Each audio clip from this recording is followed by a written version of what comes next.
中国在东突厥散正在新建大量寄宿学校，众多的穆斯林儿童被迫与家人分离，为使更多维吾尔族儿童要与自己民族的信仰与文化彻底分离，是文化灭绝行为。最近在中国社交媒体上发布的视频显示，东突厥散部分的地区4、5岁的儿童被送往寄宿学校。有些人评论说，让这些孩子与父母分离是种罪行。据说这些维吾尔儿童每周一被送往学校，到周末才允许回家，其中大多数儿童的父母被当局关押在集中营，或被转移到中国内地工厂参加强迫劳动。当局形容这些学校是一种帮助和减贫的方法之一。观察者却认为，中国当局拘禁了很多穆斯林成人，强迫他们远离家园工作，而他们的孩子被迫就读寄宿学校。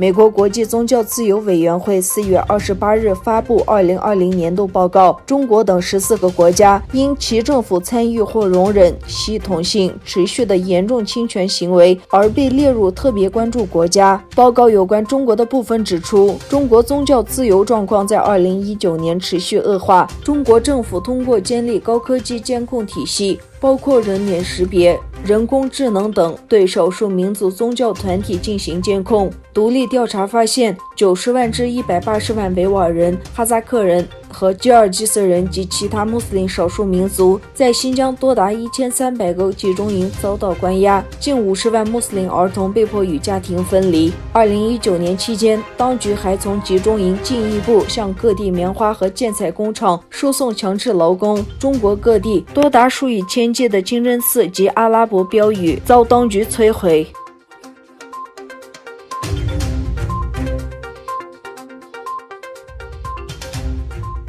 最高共和党政客尼基利黑宣称，中国共产党政府需要为掩盖有关武汉病毒大流行的行为负责，并已在网上发出请愿书，督促美国国会现在就武汉病毒危机作出回应。由前美国驻联合国大使尼基利黑发起的网上联署活动，3天内获得了100多万人的签字。他在网站上说，中国应该为自己在武汉病毒瘟疫中的作用负责，美国国会必须立即做出回应。他还呼吁其他国家加入该运动，以结束中国在美国和世界范围内影响力的扩大。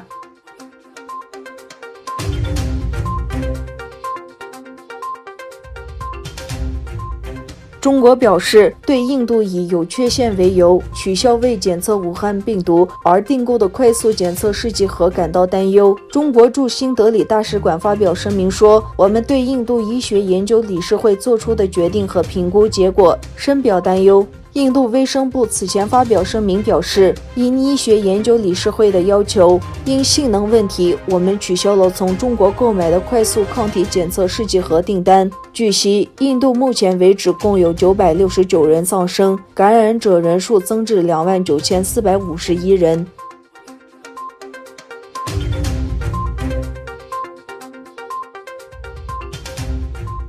土耳其捐赠的防护医疗设备已抵达美国。美国国务卿蓬佩奥在社交媒体账户上发文表示感谢。他发推文称，在危机时期，北约盟国必须站在一起。我们感谢土耳其慷慨捐赠医疗用品和防护设备，以帮助我们在受灾最严重的地区抗击武汉病毒。美国人感谢你们的友谊、伙伴关系和支持。因总统埃尔多安的命令，土耳其武装部队 I-400M 型军用飞机载有运往美国的医疗援助物资，于下午5点30左右降落在首都华盛顿附近的安德鲁斯空军基地。这次捐募设备包括50万个口罩、2000升消毒剂、500个面部保护器、400个 N95 型口罩和1500个护目镜。